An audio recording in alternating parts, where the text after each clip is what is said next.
एकेकाळी हिरव्या डोंगरांमध्ये वसलेल्या एका छोट्याशा गावात चिंटू नावाचा एक गोड मुलगा राहत होता. चिंटू खूप हुशार होता, पण थोडासा उत्सुक होता. एक दिवस चिंटू जंगलात खेळायला गेला. खेळता खेळता तो खूप पुढे गेला आणि अचानक त्याच्यासमोर 3 रस्ते आले. पहिल्या रस्त्यावर लिहिलं होतं, हा रस्ता खूप सोपा आहे. दुसऱ्या रस्त्यावर लिहिलं होतं, हा रस्ता थोडा कठीण आहे. आणि तिसऱ्या रस्त्यावर लिहिलं होतं, हा रस्ता प्रामाणिकांसाठी आहे. यावर चिंटू विचारात पडला. पहिला रस्ता खूप सोपा होता, पण तिथे सगळीकडे आळस आणि गोंधळ होता. चिंटूला ते आवडलं नाही.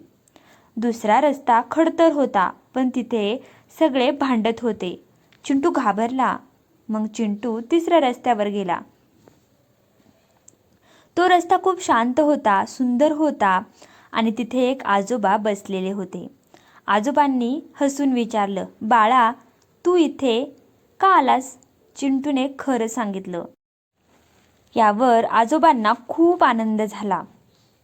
आजोबा चिंटूला म्हणाले, हा प्रामाणिकपणाचा रस्ता आहे.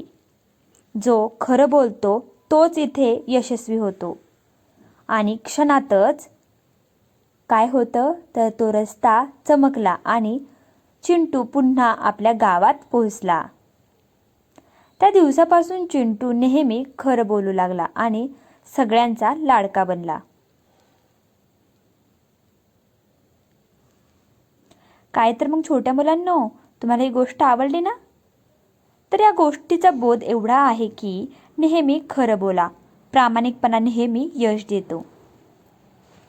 तुम्हाला ही छोटीशी स्टोरी आवडली असेल तर व्हिडिओला नक्की लाईक करा.